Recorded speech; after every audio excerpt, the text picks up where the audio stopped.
راس المهندس حمقيون شكلها عادي جدا، مع ان في المرحلة دي كان في العيون المطعمة زي عين راحتب وزوجته نفر. اشمعنى حمقيون وعينيه مش متطعمة؟ لا يا جماعة، راس حمقيون كانت متطعمة، ومتطعمة كمان بالذهب، يعني نوع فاخر. وبسبب الموضوع ده الراس دي اتدمرت وتعرضت لتكسير بدرجة فظيعة. تمثال حمقيونو لقيناه في المقبرة بتاعته اللي بجوار هرم خوفو. حمقيونو في المرحلة دي كانش فيه تماثيل بتتعمل للأفراد، ولما كنا بنلاقي التماثيل دي بدون الراس منفصلة عن الجسم كانوا بيخبوها. الموضوع ده مش في حمقيونو بس، في أكتر من تمثال في المرحلة دي. التمثال بتاع حمقيونو كان مستخبي ورا جدار اللي هو النيش عند المصريين القدماء. ودي كانت عادة عند المصريين القدماء في المرحلة دي، إن هم يخبوا تماثيل ثمينة خلف جدران ويخفوها خالص عن المقبرة. ففي بعثة ألمانية كانت بتنقب في المنطقة اللي هناك، فلقوا القبر بتاع حمقيون، بس ما لقوش فيه التمثال، بس لقوا الفتحة دي في الجدار. جم يبصوا في الفتحة دي لقوا راس حمقيونه متدمرة خالص، عينيه دي متشالة.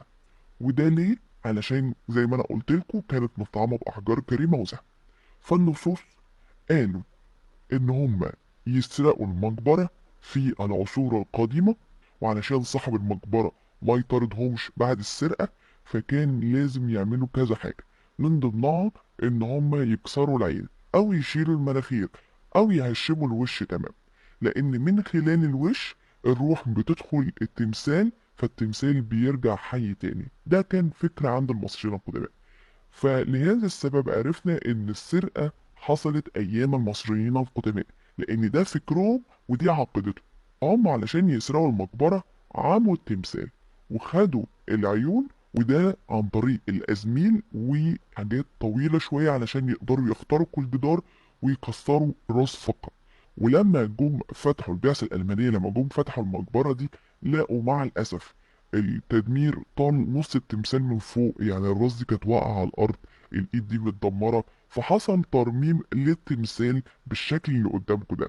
بس طبعا ما قدروش يعوضوا العين المطعمة بتاعت حمقيونو، لأنهم ما كانوش يعرفوا هي كانت عبارة عن إيه بالظبط وكانت شكلها عامل إيه. فلو هم حطوا عين مطعمة من عندهم فده يعتبر تدمير لشكل الأثر، فاضطروا إن هم يعوضوه بالطريقة المعتادة بتاعة الترميم، إن هم يحطوا مادة مختلفة اللون شوية في المكان اللي مش موجود فيه القطع الأثرية الأصلية. وزي ما انتم شايفين ده شكلها بعد الترميم، واضح جدا الأجزاء اللي حصل ليها ترميم. وده شكل التمثال حاليا مع مرور الوقت. ما تعرفوش تفرقوا ما بين القطعة الأصلية والقطعة المرممة.